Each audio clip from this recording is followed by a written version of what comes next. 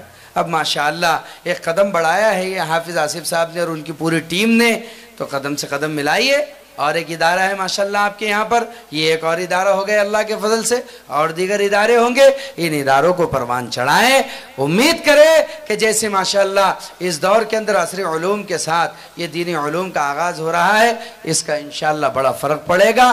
وقت دیکھے گا کہ ایک شخص ڈاکٹر ہوگا ساتھ میں حافظ بھی ہوگا، وقت آئے گا ایک شخص انجینئر ہوگا ساتھ میں حافظ و عالم بھی ہوگا، یہ وقت تاریخ میں انشاءاللہ آئے گا، ایک آدمی کلیکٹر بھی ہوگا، حافظ قرآن بھی ہوگا، اور یہ مدارس کی برکت سے ہوگا۔ اس لیے مدارس کے تعاون کے لیے ہاتھ آگے بڑھانا چاہیے، کریں گے انشاءاللہ؟ ارے کچھ لیے کہ نہیں؟ کچھ لینا وینا ہے کہ نہیں؟ ان سے نہیں لینا ہے؟ دیکھو کتنے بے نیاز آدمی ہیں، نہیں تو یہی ہم سب سے جمع کر لیتے تھے، آغاز یہی ہو جاتا تھا، لیکن بے نیاز آدمی ہیں۔ اس لیے آپ کی ذمہ داری بنتی ہے، جب قیام طعام کا مدرسہ ہو گیا تو اب زکوٰۃ کی رسیدوں کا لینا آپ کے لیے شرعاً، سمجھ رہے ہیں؟ ارے فتویٰ دے رہا ہوں بھائی، ہے مفتیان، ہے کہ نہیں؟ جب اب آپ کا مدرسہ قیام و طعام کا ہو گیا، سمجھ میں آ رہی بات، تو آپ کے لیے زکوٰۃ کے رقومات کا لینا تاکہ طلبہ پر خرچ ہو آسان ہے۔ زکوٰۃ کی تملیک ہونے کے بعد زکوٰۃ کا مال صاف ہو جاتا ہے، تملیک ہے اس کے لیے ہیل ہے تملیک، اس لیے آپ کے لیے شرعاً یہ بھی درست ہو جائے گا۔ اس لیے دیکھو میرے عزیز و بزرگوں، بات اسی مدرسے کی نہیں، بات آپ کے ہر مدرسے کی، اعلیٰ درجے کی بات آپ یہ سنو۔ ہم نے یہ بات نظام الدین کی چہار دیواری سے سنی ہے، اعلیٰ درجے کی زکوٰۃ وہ ہے کہ آدمی زکوٰۃ خود ادارے میں لے جا کر دے، ادارے کو آپ کے پاس آنا نہ پڑے، مدارس کو آپ کے پاس آنا نہ پڑے۔ آپ کے پاس تو دوڑ بھاگ کر کے مدرسے والوں کو صبح سے شام تک 6 چکر مارنا پڑتا ہے، تب کہیں جا کر کے آدمی کیا کرتا ہے، ایک رسید پھاڑتا ہے، وہ بھی سب ترنگی منہ بنا کر، ادھر سے آڑا ادھر سے تیڑا، نیچے آنکھ اوپر آنکھ، دانت پر دانت، زبان پر زبان، کیسا تیسا کر کے۔ کوئی سفیر آتا ہے تو چہرہ آدمی بناتا ہے اور 10 رانگاں اگر چلے جاتے ہیں، کوئی مدرسے کا محتمم ملنے آ جائے تو آدمی فوراً بہانہ بنا کر کے اٹھ کر کے چلے جائے، یہ مناسب نہیں، یہ مناسب نہیں ہے۔ خرچ پر آؤ، یہی خرچ ہے جو آخرت میں باقی رہے گا۔ اس لیے سفراء آپ کے پاس آئے، مدارس آپ کے پاس آئے تو بڑے اکرام سے بڑے احترام سے معاملہ کیا کرو، بلکہ اپنی ذمہ داری ہے، ہمارے علاقے کا جو مدرسہ ہے وہ پہلے ہمارے اپنے شہر اور علاقے کی زکوٰۃ کا مستحق ہوتا ہے، اس کے بعد دوسرے مستحق ہوتے ہیں۔ خود چل کر کے جائے اور اپنی زکوٰۃ اپنے ہاتھوں سے مدارس میں جمع کرائے، زکوٰۃ کا ایک حصہ اپنے رشتہ داروں پر، ایک حصہ غربا فقیرہ اور مساکین پر، اور ایک حصہ مدارس کے لیے رکھے۔ اس ترتیب سے انشاءاللہ چلیں گے تو ہوگا، کریں گے؟ زکوٰۃ بولے تو 10-5 روپے کی نہیں ہوتی، اس دور میں ہر گھر کی عورت صاحب نصاب ہے، اس دور میں ہر گھر کی عورت صاحب نصاب ہے، اس لیے کہ اس کے پاس سونا چاندی ملا کر کے اتنے روپے ہو جاتے ہیں جس پر زکوٰۃ واجب ہو جاتی ہے۔ اس لیے زکوٰۃ نکالا کرے، زکوٰۃ میں آدمی کو ٹال مٹول نہیں کرنا چاہیے۔ کتنے لوگ ایسے جن کے پاس پلاٹ ہے، وہ سمجھتے ہیں پلاٹ ہے تو کیا ہوا، ہر پلاٹ پر زکوٰۃ ہے اگر وہ بیچنے کے لیے لے رکھا ہے، اگر وہ سامان تجارت ہے، بیچنے کے لیے ہے، تو ضرور آپ اس میں زکوٰۃ نکالیے۔ 3 قسم کی زمینیں ہوتی ہیں، پلاٹ ہوتے ہیں۔ ایک زمین تو وہ ہوتی ہے جسے آپ نے بیچنے کے لیے لے رکھا ہے، اس میں زکوٰۃ ہے، چاہے کھیتی کی زمین ہو کوئی اور ہے۔ ہاں اگر آپ نے اسے کاشت کے لیے رکھا ہے تو اس پر زکوٰۃ نہیں ہے، بلکہ اس سے آنے والے غلے پر عشر وغیرہ ہے۔ آپ نے ایک پلاٹ خریدا ہے، اس کو بیچنے کے لیے رکھا ہے، تجارت کے لیے ہے، تو اس پر زکوٰۃ ہے۔ آپ نے اگر اس کو مکان بنانے کے لیے لے رکھا ہے تو اس پر زکوٰۃ نہیں ہے۔ آپ کی نیت اس میں 50-50 ہے، یا تو مکان بنا لیں گے یا تو اس کو بیچ ڈالیں گے، تو تب بھی زکوٰۃ نہیں ہے۔ کتنی شریعت نے آپ کو سہولت اور آسانی دے رکھی ہے۔ لیکن اگر آپ کی نیت خالص واقعتاً اس سے تجارت کی ہے، اس کو بیچنا ہے، آپ کو بیچنے کے لیے رکھا ہے، تو ٹال مٹول مت کیجئے، اس کی زکوٰۃ نکالیے۔ لوگوں کے پاس 1-1 کروڑ کا پلاٹ ہے، 2.5 لاکھ زکوٰۃ نکلتی ہے اس کی، کتنی؟ ارے بولو نا، 1 کروڑ کے پلاٹ کی زکوٰۃ کتنی وکیل صاحب؟ 2.5 لاکھ۔ اب کتنے ایسے لوگ موجود ہیں جن کے پاس کروڑ کے پلاٹ ہے؟